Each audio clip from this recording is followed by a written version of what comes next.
Bu günlərdə soyuq su, səhər tezdən yüngül varı qar da yağır.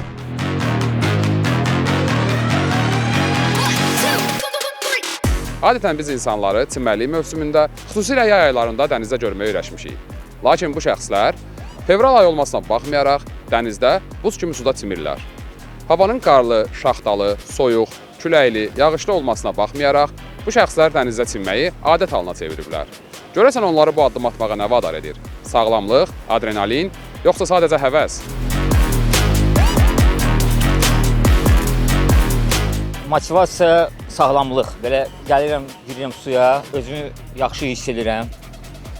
Həzz alıram soyuq suyuyla və çox gümrah oluram. Bəs ətrafdakı insanlar, ailəviz, dostlarınız bu qış çimərliyində məşğul olduğunuzu biləndə nə reaksiya verdilər? Yəni tək ailəm yox, məni ilk izləyən insanlar bir çox xəstəlik adları çəkir. Eləmədən, yəni sənin böyrəyin gedəcək, sən digər adi sosial şəbəkələrdən sətəlcəm, pnevmoniya, meningit, prostatit, yəni bir çox xəstəlikləri yazırdılar ki, olacaqsan, amma ki 4 ildir ki, heç bir xəstəliyə tutulmuram. Əksinə daha da sağlamam, immun sistemimin güclənib. Və özləri də görürlər ki, doğrudan da biz də başlayaq rasimə qoşulaq. Məsləhət də görürəm hər kəsə ilk növbədə kontrast duşla başlasınlar. Kontrast duşdan sonra artıq payız ayında qışda dənizə də girə bilərlər. 4 ildir bu soyuq suda üzməklə məşğulam. Sosial şəbəkələrdə Andrey qardaşımızı, Rasim qardaşını tapmışıq. Mütəmmədi hər gün səhər tezdən bu dənizdə üzməklə məşğulam. Bəs elə bir hava şəraiti olur ki, siz deyəsiniz ki, bu gün dənizə girməyək. Elə əksinə elə hava şəraiti axtarırıq ki, elə bir. O hava şəraiti olur, biz elə bir həmin gün biz çox xoşbəxt oluruz ki, elə soyuq olsun. Bəs dənizə bu havada çiməndən sonra özünüzü necə hiss edirsiniz? Bu havada çiməndən sonra çox gözəl, necə lazım, rahat, əla. Hər kəsə tövsiyə edirsiniz bundan. Bu necə deyim, bu məşğuliyyətlə məşğul olmağı. Hər kəsi tövsiyə etmək deyəndə ki, onlar orqanizmdə çox şey asılıdır.